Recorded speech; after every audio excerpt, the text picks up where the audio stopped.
This episode of the Golf Gambling Podcast and the Sports Gambling Podcast Network is brought to you by Hall of Fame Bets, the sports betting research platform for parlays, player props, and game lines. Download the Hall of Fame Bets app or visit hofbets.com. Use code SGPN to get 50% off your first month and start making smarter bets today. We're also brought to you by Cut. Cut is a peer-to-peer social betting platform that's US-based and available in 40 states. Head to cut.com, that's KUTT.com, and use promo code SGPN for a 10% deposit bonus. And there's only a few days left to get 50% off everything in the SGPN merch store with promo code PLAYOFFS. All right, D-Gens, good morning. This feels a little bit like morning radio zoo for sports talk. I'm up at 6 a.m. doing a preview of Pebble Beach. Why? Because I am completely dedicated to you guys, and I simply cannot go a week without doing a preview for you all. So thank you for listening. If you're going to be watching and joining us on YouTube this morning, thank you as well. Make sure you subscribe to the YouTube channel. Also, make sure you download, subscribe to the Golf Gambling Podcast on Spotify and Apple. Wherever you can listen to podcasts, whatever your medium is, please give us a rate and review as well. We always appreciate that. And I apologize for not doing a preview until this morning.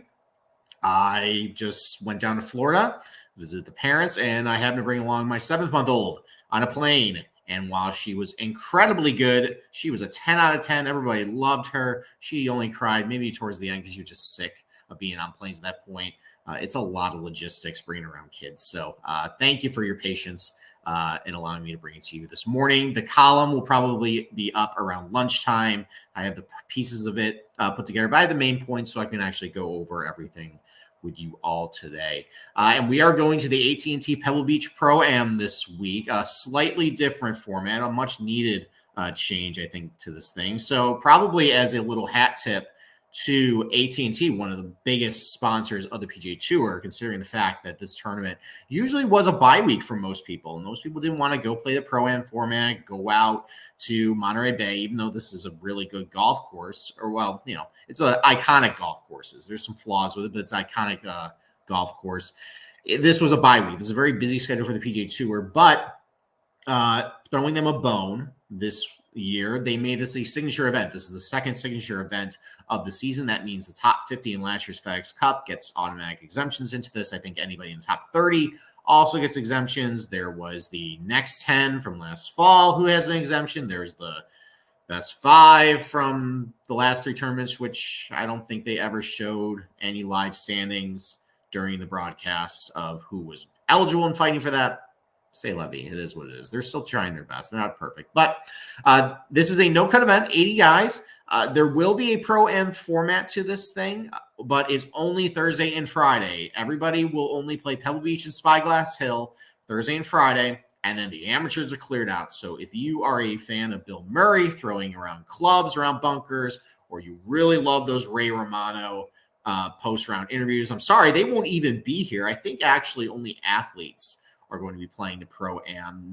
No movie stars, none of that. So apologies if you actually like those people as part of your Pro-Am experience. I personally didn't. I thought that took away a lot from the weekend coverage. They spent way too much time, highlighting, Carlton,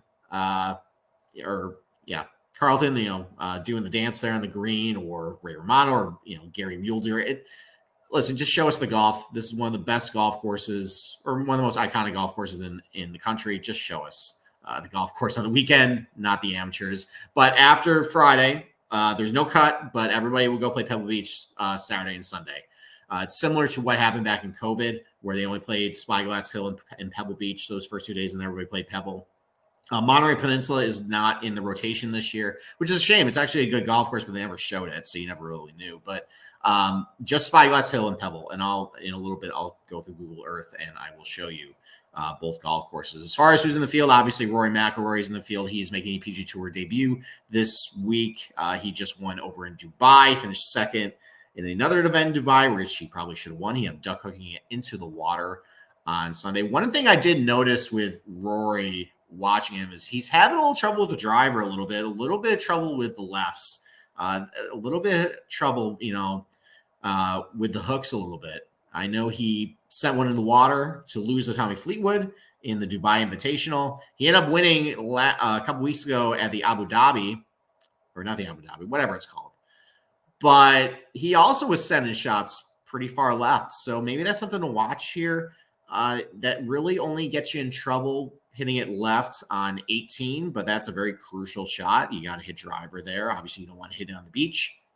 That's something to watch. But, as far as everybody else, you got Scotty, Cantlay, Xander.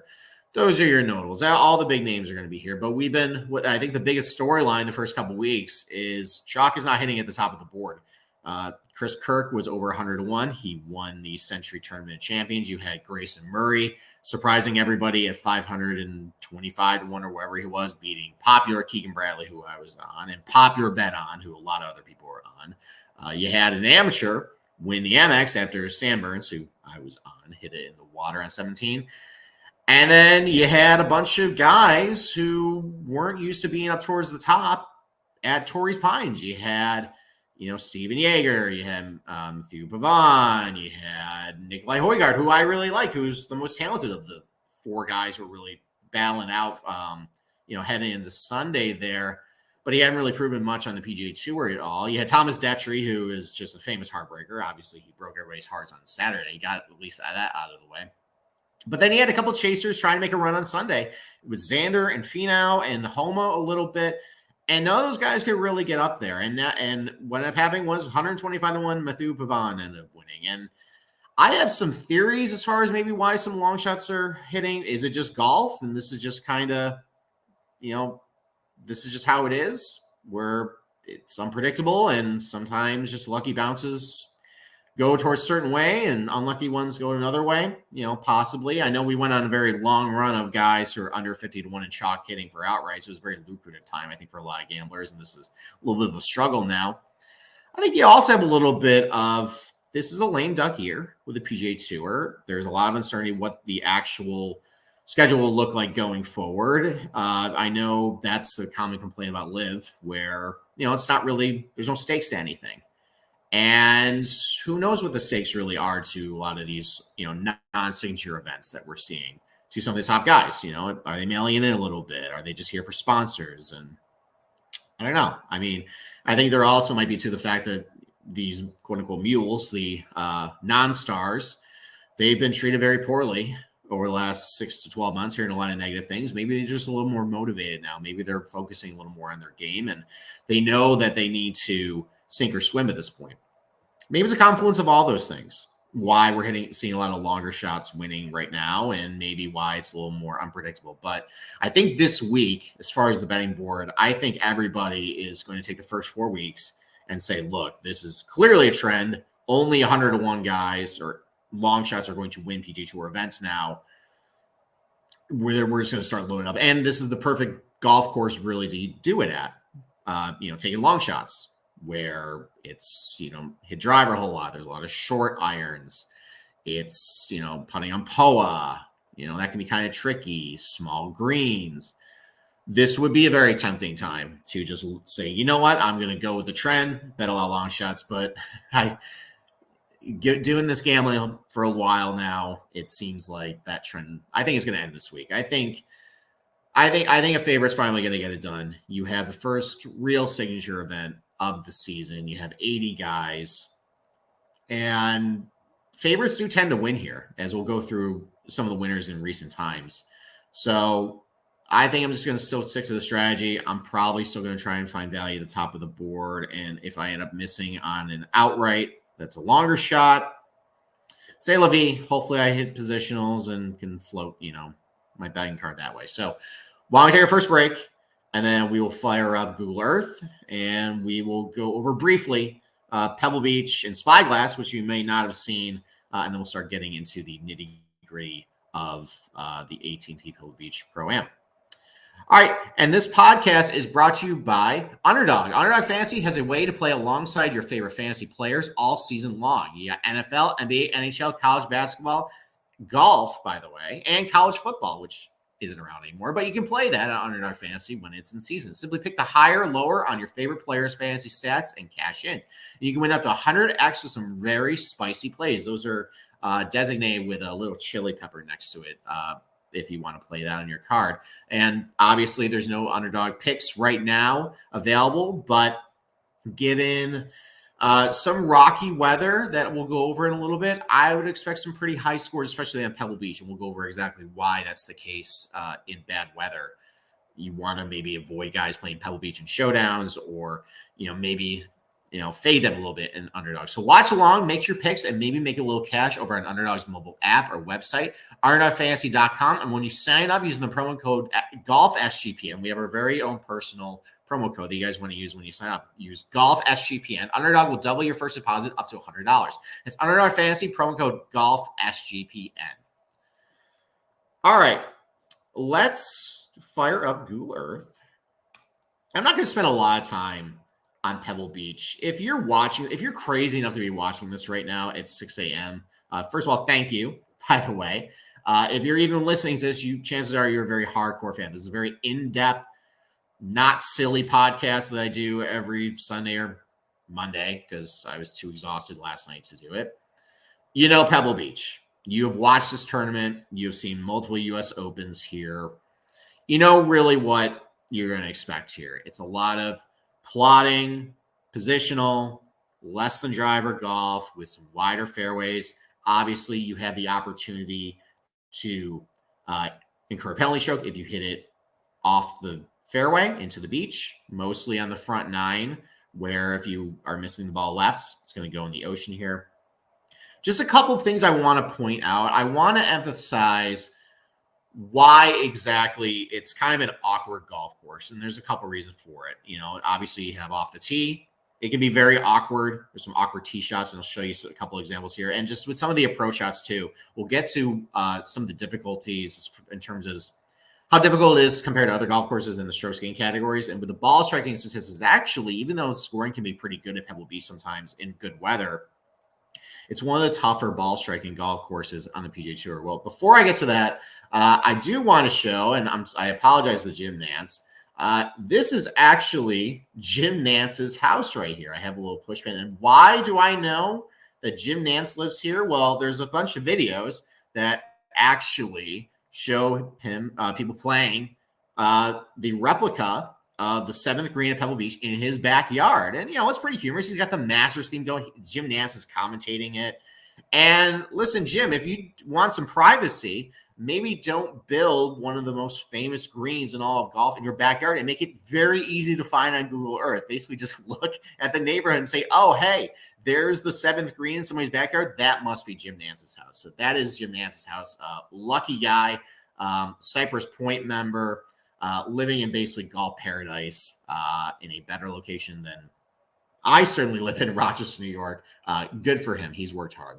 Now back to the actual seriousness of this golf podcast. I want to show a couple of awkward tee shots and some examples of it and why, this can be susceptible to some randomness as far as the leaderboard, as far as there are certain golf courses where the shorter hitters, the guys who aren't as elite driving, can compete. This is definitely one of those. And here's an example right here. Here's the 3rd hole.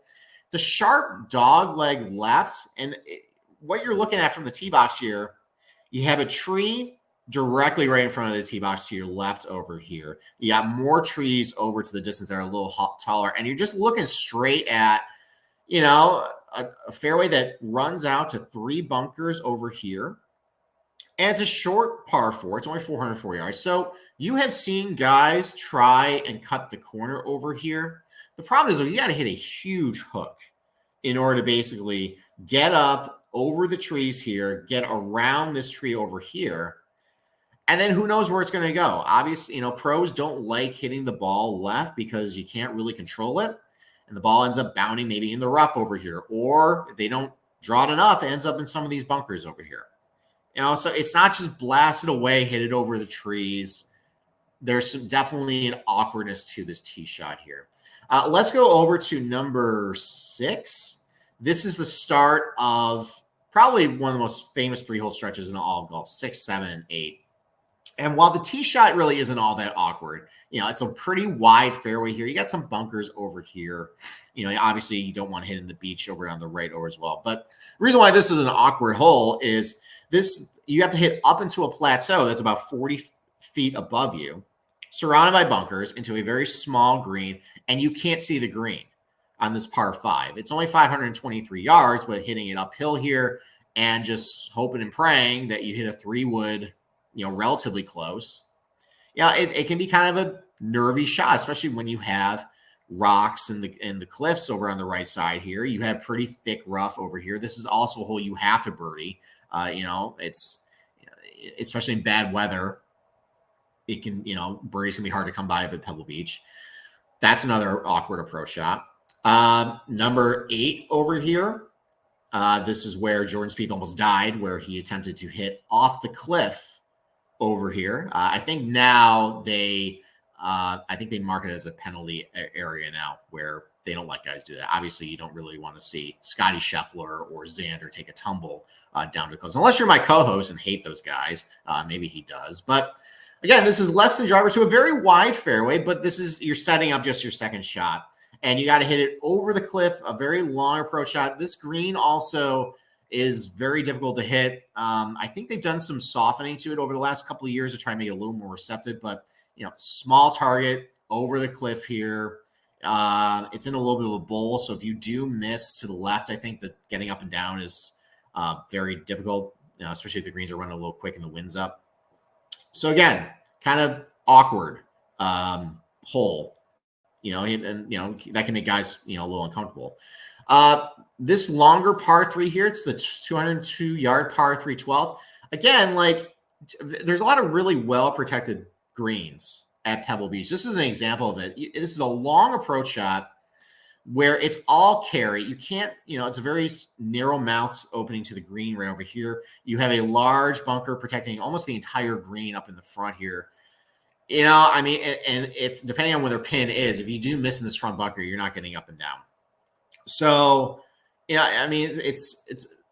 that's a lot of the defenses at this. Awkwardness as far as the tee shots, taking drivers off your hands, and well-protected greens. This is an example of that with a large bunker protecting the front and most of the left side of the green on 12 here. Number 14, another par 5.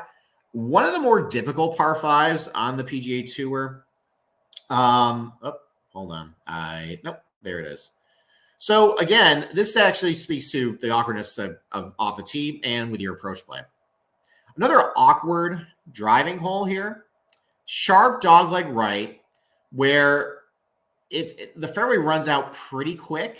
If you try and cut the corner here, you have out of bounds over here as well. So if you really are sending it, a little far to right, you can hit in someone's yard here. Some pretty thick rough over here as well to deter anybody, if you hit in the rough from going the green in 2. It's not, again, just straight away bomb away. You kind of got to think about it where you want it. There is a certain degree of precision that's needed at Pebble Beach, even though the fairways are fairly wide. And again, another very well protected green. There's a large false front down here that collects. If your green or ball ends up, on the right side of the green, it's probably going to roll down to the collection area. Again, another well guarded small green, with a large bunker guarding the left side here. There's a collection areas down behind the green too. It's a difficult green to hit in at least 2, especially from longer range. Even with just a wedge as well, there's a lot of trouble guys find themselves hitting into this green on the par 5 14th. I think a couple of years ago when I was in Spieth, he made kind of a mess of this hole. Didn't birdie it, and they ended up losing the tournament. And then the last one, then number 17. One of the more famous holes at Pebble Beach. Just plays back into the bay here. An hourglass-shaped green as well protected again by a large front bunker. I think Spieth actually buried his ball into the face of the bunker, and that's why you couldn't get up and down. That's why he really blew, I think, the 2021 Pebble Beach Pro-Am here. But again, small targets here. Not a whole lot to work with. A longer approach, especially when the wind is up. This is all a penalty area over to the left over here. Don't hit it over there. You're going to see a lot of guys, either bail out a bunker if the pin is over in the front. Maybe they'll bail out way right here and try and get up, kind of trip over. I think famously Gary Woodland, the pin was over all the way on the left at the 2019 U.S. Open. He put his tee shot over on the right side of the green here and the right side of the hourglass, and he ended up actually chipping over the little neck to get it about 3 feet. That ended my hopes that Brooks Koepka would end up winning the U.S. Open, cashing out, right? Sorry. A lot of close calls from me over the years, guys. And then the 18th. Again, one of the most iconic closing holes of all of golf. Obviously, if you're missing left, like Rory McIlroy struggling with recently, you can hit it into the beach. You have a tree right in the middle of the fairway here. Most guys are long enough now to basically hit over it, but if the wind is up, that can you can end up maybe in this bunker here, or maybe have some tree trouble if you really if you really hit it short. But again, not a ton of room to work with the approach shots. And we'll talk about this is one of the tougher approach shot golf courses on the PGA Tour. Just nowhere really to work with here. Small green, again, very well protected by a front bunker here. You have a tree over here, so even if you bail out right, you might have some tree trouble you have to contend with. And then you just have a little bunker here and then the beach. Most of the time, you're going to see guys either bail out in the bunker if they hit the fairway, or if they're in the rough, this is automatic layup hole. You're not messing with that. So that's just kind of the awkwardness of Pebble Beach and why, it's not your traditional PGA Tour bomb it out there, short iron. There's a lot of short irons here, but there's a little more thought that, you have to put into this place and a certain degree of precision, especially just with how small the targets are that we'll talk about in a little bit. Let's talk about Spyglass Hill, though. This is probably a golf course you probably haven't seen a whole lot, except unless you watch PGA Tour live. And this is a Robert Trent Jones. I think he was built in the 60s. Every single hole at Spyglass Hill here has some sort of name reference or to Treasure Island. So I don't know exactly the names of every single hole, but all of them are named after something from that book. If you're a big fan of that book, you'll probably appreciate that. And I will say this about Spyglass Hill. This is probably the weakest of the three that are usually played. The first opening 5 holes are very good. And it really gets you off to a great start as far as if you're playing this place. So first hole here, another sweeping dogleg left par 5, 595 yards down the hill. You're teeing off here, and then once you get around this bend, then it just opens up to, you see the ocean immediately. And obviously that's a huge draw to playing a lot of these places, just seeing the ocean. And right off the bat, par 5 playing into, not as small greens as Pebble Beach, but they're relatively small. Again, well guarded by bunkers. But, you're just seeing the ocean right off the bat. It's beautiful. And then second hole here, another less than driver hole to, basically the fat part of the fairway here sets up a short iron into the green. It's all carry this hole. Third hole, I think this is maybe the one of the more iconic par 3s at Spyglass Hill. Again, just plays dramatically downhill to a small green towards the sand dunes. It's great. You're having a great time. This fourth green here, you're hitting into a ridiculously narrow green. I think the green, I'll zoom in right here. It looks like just a long cucumber, essentially. I think it's like 70 yards long. I want to measure it actually for you guys. So it is, from front to back, it is 57 yards long, but it is only about 10 yards wide. Now, helping you if you hit your approach shots here, it's basically like a bowl here. So if you hit it to the right or left, it could funnel back to the green. But I mean, it's a cool shot. It's a tricky shot, especially for amateurs. These guys kind of make it look relatively easy because they're just so good. And then you're going to play another mid-length par 5, again, along the beach. You see the rocks over here, you see the sand dunes. But once you get past the 5th hole, you're done seeing the ocean. They basically blew their wad immediately. And then you end up playing back towards the forest, the Del Monte Forest. And it just, like, if you're going to go to this area, you want to play by the ocean. You want to see the coastline. And you're just not seeing it. The appeal of the Spyglass Hill, there is a lot of elevation changes. Tee to green. I'll show you number 9 here. You're playing up about, 50 feet up to the 9th green here. So there are, a little bit, different types of shots you got to hit at Spyglass compared to Pebble. It's mostly flat, but you're missing a lot of the ocean here. There are some more opportunities to hit driver at Spyglass Hill. We'll talk about the predictive skill sets as far as that might actually favor guys who hit it a little longer here. It's more the fact that you can hit driver a little more. Most of these holes are a lot more straight ahead. It's a lot narrow too. Then Pebble Beach. These fairways probably range only about 25 yards wide. At Pebble, they're about 40 yards wide, so less room to work with. You just grip it and rip it kind of at this golf course. There's a couple positional holes where, you still got to kind of be mindful. You can't just hit driver everywhere. But overall, though, once you get past the fifth hole, it looks like a lot of other Robert Trent Jones golf courses. It's shorter, but a lot of it's very straight ahead. A lot of these bunkers, too, can be carried with a driver. Like this bunker over here on hole number 13, it's only about 264 yards to the middle of it. So most guys nowadays can hit over it, so they're not even really in play.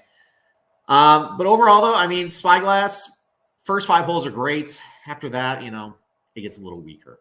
So that's both golf courses. I hopefully, you enjoyed seeing Spyglass Hill a little bit as far as what it offers. We'll talk a little bit more about that when we get to the average scoring, how weather can dictate how you want to approach this golf course or in this term. But why don't we take another break, and then we will get into the nitty-gritty of this tournament. So we are brought to you by Cut. Cut is a peer-to-peer social betting platform that's U.S.-based and available in over 40 states.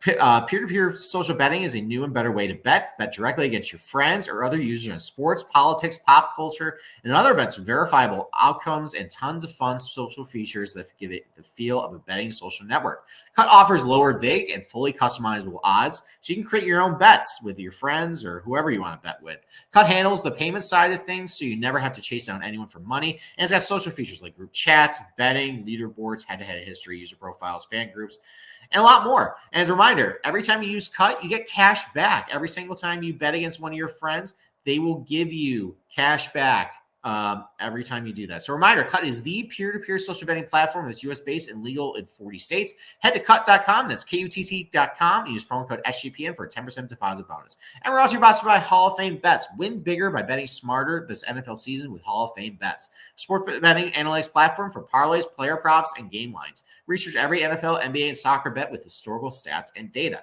So enter any parlay idea to Hall of Fame Bets' revolutionary parlay optimizer tool to get hit rates broken down by leg, as well as an expected probability for the entire parlay. Sort all players by hit rate for any bet to learn which players are hot and which picks have value. Stop betting in the dark and join over 30,000 users researching with Hall of Fame Bets to craft more intelligent, data-driven parlays.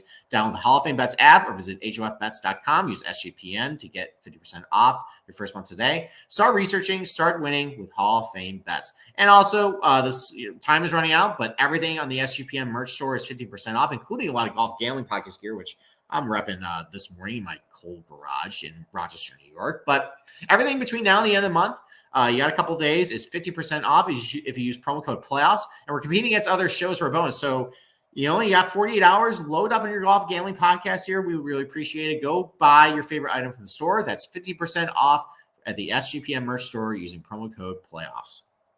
Okay. Let's get rid of Google Earth and let's pull up the tournament fact sheet. This is where I start every single year just to see if there's anything noteworthy about this tournament that I might need to know about in advance. So AT&T Pebble Beach Pro-Am. This is 2 golf courses this year, as I laid out the front. 3 rounds we played at Pebble Beach. 1 we played at Spyglass Hill.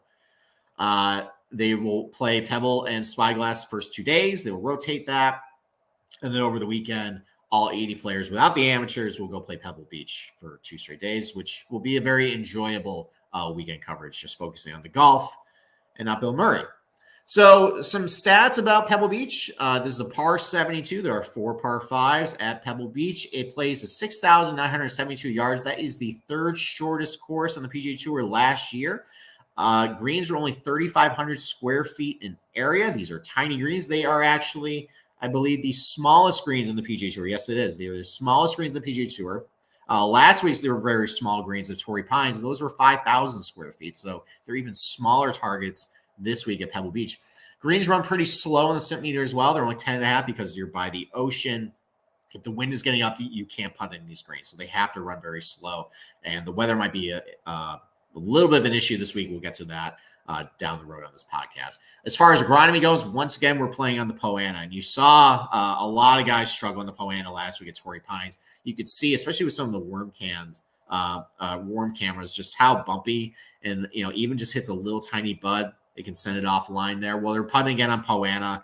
Again, you're going to want guys who are probably pretty comfortable putting on this surface. It's not the easiest one to play on. As far as the rest of the agronomy goes, it's not all that penal. Last week we saw really thick rough at Torrey Pines. It was over 4 inches. This week it's ryegrass and Poana, fairways and rough, only 2 to 3 inches. There's a couple areas where I think mostly on the par fives, I feel like, where if you miss in the fairway, or if you miss the fairway, if you miss the wrong side, like the rough can be pretty gnarly there. But overall, though, not really penal rough for the most part. Only 2 inches, maybe 3 inches, maybe with some of the rain they've been receiving lately, maybe a little longer in some areas, but not as penal rough as you saw last week at Torrey Pines. As far as GCSAA actually gives a little nugget about the weather, it's been very wet leading up to this tournament. Probably softer greens. We're going to see a lot of rain during the tournament. We'll get to that a little bit, but expect fairly soft conditions for this tournament once again. As far as Spyglass Hill goes, 7,041 yards. Again, not a very long golf course, a little longer than Pebble Beach, but still one of the shorter golf courses in the PGA Tour. Average green size, 5,000 square feet. That's about the size of Torrey Pines South last week. So smaller greens, smaller than average on the PGA Tour. Again, Poana greens, ryegrass and Poana, not as thick a rough as at Pebble Beach, only about 2 inches uniform throughout the entire golf course. No real changes, though, other than the 14th green was rebuilt since last year's events. There's no real way to handicap it. I don't know how they actually built it, and honestly, it's probably immaterial to the results of what you want to look for. Anyways, don't get caught up too much about what exactly the rebuilt 14th green means at this place.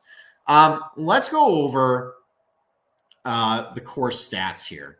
Again, like a couple weeks, for the first couple weeks, I mostly ignored this section because you're playing really easy golf courses. There's not really a whole lot to talk about there, but there are definitely some things to talk about, for this tournament. I may mention that Pebble Beach, even though it can be fairly receptive to scoring, it's one of the tougher ball striking tournaments on the PGA Tour schedule. I kind of laid out a little bit why. As far as like difficulty of the shot, it's not straightforward, especially off the tee. There's a lot of just awkwardness in a lot of tee shots, a lot of plotting positional. A lot of time you're going to have less than driver due to the bottlenecking of the fairway or where the fairway runs out. You can't just grip it and rip it at Pebble Beach a lot.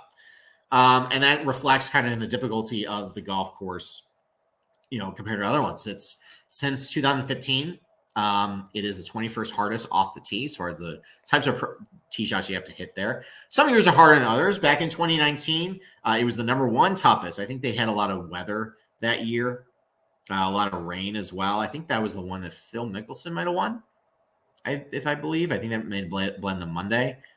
But that had the toughest year. Some years it's a lot easier, but for the most part, it's one of the tougher ones off the tee every single year in the PGA Tour. The approach shots as well. Again, very well-guarded greens, very small greens, small targets. You have a couple holes where it's a blind approach shot into the green there. I showed the 17th hole. It's an hourglass green. Just it's a tricky golf course for your approach shots. Since 2015, it's the 12th hardest on the PGA Tour for a lot of those reasons. Small targets, well-guarded greens, especially on some of these par fives too. It's not just get there in two. There are some difficulties with at least 3 of the 4 par fives at this tournament. Around the green, though, even if you miss a green, it's relatively easy conditions compared to other places. It probably helps the fact that it's mostly rough around all the greens. It's not very thick either, and it's smaller greens. So you don't have, you're not chipping, across country to a pin that's well off in the distance there. If you miss a green, chances are the pin's going to be relatively close to you to get up and down. Getting around the green here is not all that getting up and down from off the green at Pebble is not all that difficult. But putting, though, just like last week, and this is a theme to all the POA golf courses it's in California, very difficult to putt on this POA.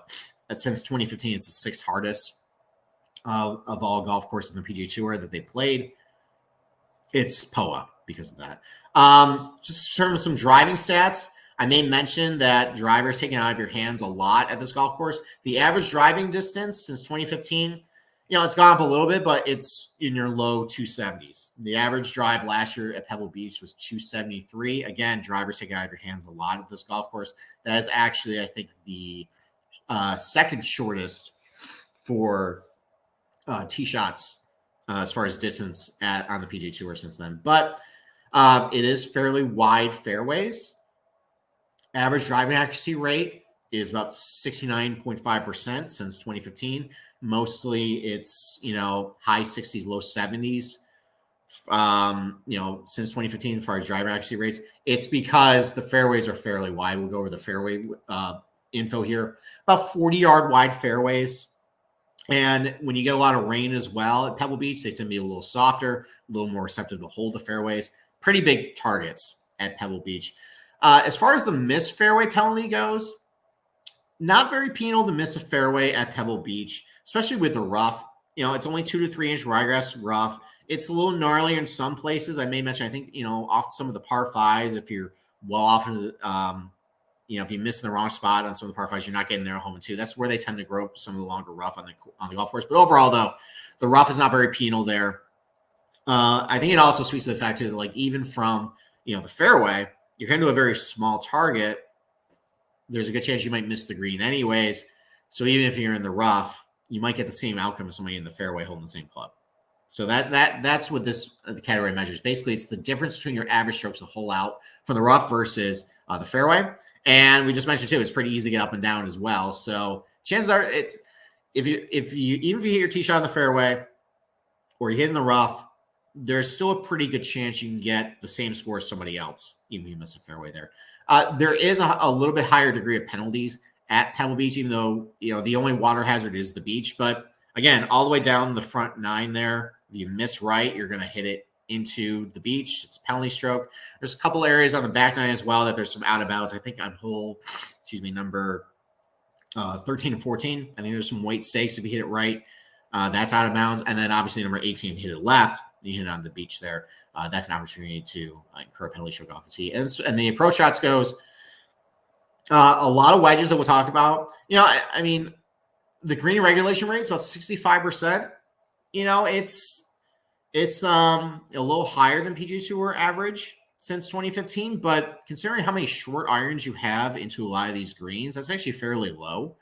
I would probably expect, if you're going to ask guys to hit from the fairway a lot and have a lot of shots under 150 yards, I mean, the green regulation rate would probably just be like 75%. It's only 65% here. It's because of a lot of the small greens that these are going to face with. And that explains why it's the 17th hardest for approach shots under 150 yards since 2015 and 9th hardest from over 150. A lot of that has to do with the par fives, I feel like. I showed you hole number 6. You're in the fairway, but you're hitting up into a plateau. You can't see the green. It's a small green. You don't really know where it's going to go. You're probably not hitting into. Number 14, you're probably not hitting into because small green, well protected, it's got a large false front. You're probably not going to get there in 2. And even number 18, even if you're in the fairway there, most guys bail on the bunker or bail out right because there's just no room left. And it's a small green, it's well protected. That's why I think a lot of the longer approach shots at Pebble Beach, number 17 as well, that longer par 3, 202 yards, but it's an hourglass green. That's why a lot of the longer approach shots at Pebble Beach are some of the tougher ones on the PGA Tour. And then as far as putting goes, 7th toughest since 2015 from under 5 feet, 2nd toughest from 5 to 15 feet. That's all power related there. So tough ball striking golf course, tough putting golf course, not very tough around the green. I'm going to take a little break to sip of coffee. All right, and we're back. Let's go over the predictive skill set chart here from DataGolf. Kind of no surprise here, looking at what generally is not valued as much compared to other PGA Tour golf courses, driving. As far as it being a predictive skill set, and because I laid it out, drivers taking all these guys' hands a lot. It's a lot more plotting positional golf with less than driver off the tee. It's not just grip it and rip it like some other places. So there's a lower correlation of guys who are longer in general and success at Pebble Beach than the average PGA Tour golf course. Even though distance is still a better predictor of success because Generally, guys who are longer tend to be just a little better on the PGA Tour, but there's less of an emphasis at Pebble Beach than there is at other golf courses. But then accuracy as well. Again, you're not hitting a lot of driver here. So looking at driving stats this week, not very useful at all. A lot of that is going to measure what they do on golf courses that demand a lot of drivers. And here, it's a lot of irons off tees, a lot of fairway metals, a lot of hybrids. That doesn't really show up in the strokes gained off the tee stuff. So I'm not really even going to look at that this week. Like Eric Cole, for example, really bad off the tee numbers. Like maybe like below average. He struggles to control the driver a lot, but he's not going to be asked to hit driver a ton here. It's going to be a lot of free woods, hybrids. So, you might look at him and like in your mind be like, oh, like Eric Cole's like not like 71st. He's not that bad, but like he's like 70th off the tee this week. That might not mean anything here because the types of shots they're hitting with that metric don't apply at Pebble Beach. So that's something to keep in mind. But as far as the other category goes, higher correlation of success at Pebble Beach with guys who are better iron players, higher correlation of success to guys who are better around the green at Pebble Beach, and higher correlation of success as far as guys who are better putters. The only thing I would really take from that is the iron play, as I mentioned, difficult approach shots. You have to have some measure of precision at this place, because they're tiny targets. Better iron players just generally would probably do better at Pebble Beach. And same thing with the putters too. You want confident putters, especially on POA. They're difficult greens to putt on. The around the green being a higher predictor to success at Pebble Beach, I don't take a ton of stock in that. I think it's kind of like, which was the case of Wiley, where that also showed a higher correlation of better guys who are around the green doing better at the golf course, but it might have more to do with the fact that the types of players it generally attracts. It generally, these Pebble Beach, this tournament, and like a tournament like Wiley, Sony Open, generally attract weaker players, and they have to keep their cards because they're not as good ball strikers, so they have to keep the cards based on being good around the green, good putters. I think that probably explains more the higher correlation here. Now, I don't know if that's going to be the case in with a better field. I would suspect probably a little higher importance on iron play this week, as far as your better predictor than just around the green. I'm not going to take a ton of stock in it, especially with how easy it is. I mean, Victor Hovland won this as an amateur back at the US Am, and this was before he even got good with around the green. He's still mediocre, but he won here. So I think with a better caliber field, I don't think the around the green stuff is going to be as helpful for you as far as predicting who's going to be good or not. I mean, obviously it helps, but I don't think it's going to be as predictable what it was in other years. Let's go to Spyglass Hill. They actually have a predictor skill set as well. I may mention that there's more opportunities to hit driver at Spyglass Hill, and lo and behold, there's a much higher correlation to success at Spyglass Hill with guys who are long because there are more opportunities. It's more straight ahead. You can hit driver. You hit over a lot of the hazards. That's probably a big reason. Definitely a lower correlation to add driving accuracy. So bombers tend to do pretty well at Spyglass parts. So if you're going to do showdowns, maybe load up on guys who are a little longer. They might have better success at that place. But then again, higher correlation guys are pretty good with their irons, smaller targets. That makes sense. Higher correlation guys are pretty good with the putter. That's the Poana. Again, another higher correlation guys who are pretty good around the green. But again, I think that's just the type of player that this tournament usually attracts. Let's go over what's happened in the last couple of years. So last year, this was a Sunday finish. Justin Rose beat Brendan Todd, who I had outright. I have a lot of second place winners, as you guys have probably found out over the years. But I remember the weather being pretty bad, I think, on Sunday, but they stopped play. But in most years, and we're only going to look at Spyglass and Pebble. We're not going to worry about Monterey Peninsula this year because it's not in rotation. Spyglass is usually the toughest golf course. Last year played at 0.8 over par. Last year on average, Pebble Beach played about minus 0.4. So about a 1.4 stroke difference. Going back to 2022, I don't want to show that page yet. This is Tom Hoagie snatching victory from Jordan Spieth. He won by 2. Again, not totally difficult scoring conditions overall for the tournament, but Spyglass played over par, plus 0.18 over par. Pebble played about minus 1.3 under par. So again, about a 1.5, 1.4 stroke difference. And then going back to 2021 here, Daniel Berger wins in a pretty bunch up leaderboard. Again, this is when they only played 2 golf courses. Pebble played 0.8 under par. Spyglass played about 1.79 over par. So a little higher difference there. Here's the thing, and this is definitely key to this week. And after this, I'll show you the weather report. In most cases, in good weather, you want to play Pebble. You need to play Pebble. It's kind of like last week when in good weather, you have to take advantage of the Torrey Pines North because that is a scoreable golf course. You're not going to be able to get that as much on the South course. Here, if you get really good weather, you have to take advantage of Pebble Beach. So if you're playing Showdown or if you're looking to maybe, play wave splits, if you're seeing maybe a really good weather day for guys playing Pebble, play those guys. Don't play Spyglass Hill. But Spyglass is a lot more, especially in the back nine, as I showed you. He plays through the forest there. In bad weather, it's especially with wind. This is the key. It's way more protected than Pebble Beach is. And so you'll actually see Spyglass in really bad weather days play easier than Pebble is because Pebble, there's nowhere to hide. You're on the coast. There's no trees to really protect you. It can play extremely tough if it's in really bad weather. So if you see a couple of bad weather days, you actually want to go play Spyglass. I mean, it's still probably not going to go great for you because it's still going to play very tough for everybody, but it's going to play a lot easier than Pebble will that day. So that's where you want to shade things. And the weather looks like it's going to be an issue this week where you're going to have to probably do some thinking as far as where you want to play guys. It's going to be harder for your betting card because it's a 4-day tournament, but for DraftKings, definitely something you want to keep in mind. It's no cut, but any edge you can get over the field is good. So let's start with Thursday. So it looks like there's a weather system coming in Wednesday night. Going to be pretty horrific conditions, up to 50 mile per hour gusts, a lot of rain. Looks like Thursday's going to be a lot of rain, but not a lot of wind. So not ideal conditions, but as long as there's not a lot of wind, it's still probably safe to play guys at Pebble that week or that day. So I would expect guys going off Pebble probably, it's probably going to play about normal.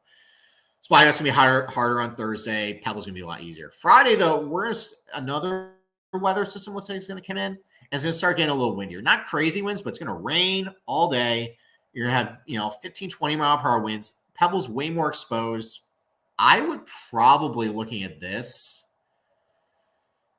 I think I'm going to be hesitant to get my betting card out immediately. I think I want guys playing Pebble first. Because on Friday, I think Spyglass is going to play a little easier with the wind here, with the rain, and they're just going to be able to take better conditions with better scoring conditions with Pebble on Saturday. I want guys playing Pebble to start off. So keep that in mind. Watch the weather throughout the week. It's going to be important. Now, Saturday looks absolutely perfect, pristine, no wind. Everybody's playing Pebble. It's cold, but soft golf course. There should be good conditions. But look at this weather report on Sunday, especially in the afternoon here. Rain, 50 mile per hour winds. This is the tricky part of what we're doing, trying to forecast out. This weather report right here suggests to me that it's probably not going to finish on Sunday. So we're looking at a Monday finish, which also looks pretty dicey with the weather. So that's tough to predict. What if the weather forecast, looking at this forecast here, if they do have to play through this really bad weather, I mean, no one's going to be hitting greens. It's going to be an up and down contest. I basically want scramblers and putters. It's going to be so tough playing Pebble, but I don't know if they're going to be playing in this. So I'm going to be mindful of the weather forecast the next couple of days, but this is definitely going to be an issue, at least finishing this tournament.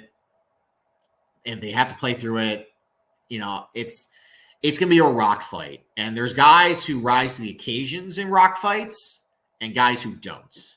And we kind of know the difference. I know my co-host knows the difference. Sometimes I confuse the difference. But that's something to keep in mind. The weather is going to be a huge issue. I think overall, though, I want guys starting off on Pebble on Thursday. That's all I know. As long as this weather report holds, that's where we go for that. And then let's go to what you actually do in tournament as far as separating yourself and what type of shots you hit. So unfortunately, we just showed in the predictive skill sets that off the tee is not very predictive. How you're doing coming in, not predictive. But in tournament performance off the tee, much more predictive than the average PGA Tour golf course. It was a lot more predictive last year than the average PGA Tour golf course as far as separating yourself. And we were basically guys who drove a little better that week, fared a little better than everybody else. It was easier to separate yourself, which makes sense. Like if you're booning around, if you are hitting off the cliffs, obviously you're not going to drive it well. The guys who are not doing that, send themselves with a lot of fairways for pro shots in, you're going to do a little better. Last year had a lot higher correlation to success with your iron play. Better iron players ever separate yourselves more on the leaderboard than most PGA Tour years. That's not the case every single year, but last year in particular it was. Around the green putting, though, much less effect towards your annual strokes gained. So this really last year in 2023 was more of a ball striking tournament. And that makes sense. Justin Rose won. Yes, he lost strokes off the tee, but for the most part, most of the guys who did better last year had good driving weeks. They hit a lot of fairways. They avoided trouble. And most of the better iron players, let's do the ranks. Rose was 14th in his iron play. Brandon was 6th. Malnati was 5th. Somehow he's a terrible ball striker. He was 5th in the strokes gained approach. Michael Kim, Kevin Yu, a lot of guys who hit their irons really good. That was the way to, basically path to success. Going back last year or in 2022, let's load this up here. Again, a lot higher. Basically, the path to success at the 2022 Pebble Beach Pro-Am was off the tee, which unfortunately is not predictive. So we don't really know who's going to be great off the tee coming, at this tournament, but that's one of the key indicators to success in separating yourself at this place, which makes it a very difficult tournament to kind of handicap on top of the weather issues that we're going to have. In 2022, iron play wasn't quite as effective, but it's still, one of the more predictive measurements. Putting was a little more important in 2022. Around the green, again, not important. Probably the easiest conditions around the green is what I would suspect for it. Go back to 2021. Again, higher importance of around the green play. Not as much again around the with your scrambling and iron play, but a higher importance with your putting. Again, that turned into another putting contest. I have to try and think why those particular years. It might be, I think there were better scoring years, maybe a little easier. So maybe because they turned a little more of a putting contest. And I know last year it was worse weather for the most part. So maybe that's why, maybe I want to shade more towards better ball striking as more predictive. I don't know. I got to mull that over. But overall, though, the general trend is the biggest takeaway to the in-tournament success measurements is we're at a tournament where it's not predictive what one does coming in with how they do off the tee. However, off the tee is the way to separate yourself at this place more than the average PGA Tour stop. It's not the biggest and most important way. Obviously, putting and iron play is still more important for the most part as gaining strokes on the field, but driving was a little more important. And then your approach shot distribution, it's a lot of short irons. Obviously a higher rate of shots from 100 to 125, from 75 to 100, from 50 to 75. There's a lot of short par fours at Pebble Beach. There's also, I think a lot of this has to do with the fact that a lot of these greens, these par fives, a lot of guys lay up and it's a 3-shot hole. So there's a lot of wedges into a lot of these greens too. It's pretty much a dead zone from between 125 and 200, though. A lot less shots from between 125 and 200 than the average PGA Tour stop. A little more from 200 to 225. I think a couple of the par threes are over 200 yards. I know number 2, obviously that's a 2-shotter for everybody. That's one of the longer approach shots. But overall, though, this is a lot of shorter par pro shots in the tournament. Going back to 2022, pretty much the same thing. Most of the shots between under 125. There's a couple of longer approach shots, a little longer or more than PGA average. But again, pretty much a dead zone between 120 and 200. So anybody who's really good from their 125 to 200 club, they're not going to use it as much. 2021 here, same thing. A lot of shots from under 125, a very high proportion of it. A little more from over 200 that year. Now, what's missing in this data, though, is Spyglass. And I actually went through and just estimated based on where I think the approach shots are going to come from at Spyglass. So this is the splits I have, and this will be in my column. They'll be up around lunchtime today. I still got to edit a little bit, but this is the splits I have from Spyglass. So under 150 yards, 9 shots. About half your shots are going to come from under 150 yards. Again, it's pretty driver heavy, so you can shorten up a lot of these holes, even though it's a little longer, but still only 7,000 yards, and there's still some shorter par 4s as well. So under 150 yards, about 9 shots. Again, another dead zone between 150 and 200 yards, only 5 shots. That's less than PGA Tour average, and 200 plus yards, 20% or about 4 shots around. So those are all your par 5s. All of them are pretty reachable. I don't think there's any par 3s of Spyglass that are over 200 yards. So your composite average, taking 3 rounds of Pebble and 1 round of Spyglass, this is, if you want to use like your strokes gained per shot at the DataGolf offers, this is how you want to split it up. So from under 150 yards, I got 45.8% of your shots are going to come from under 150 yards. That's like 33 out of 72, I think.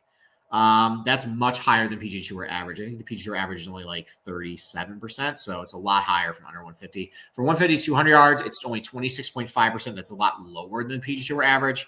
And then 200 plus yards, 28.1%. That's slightly higher than PGA Tour average. So for proximity stats, for your iron stuff, iron play coming in is highly predicted to success. You want to focus more on the guys who are pretty good from shorter range. And with a little bit of your over 200 as well for your par 5s and some of the longer par 3s. But overall, though, this is going to be a short iron contest. And that makes sense. Tom Hoagie won this. Really good short iron player. Daniel Berger won this. Really good short iron player. Nick Taylor's won this. Really good short iron player.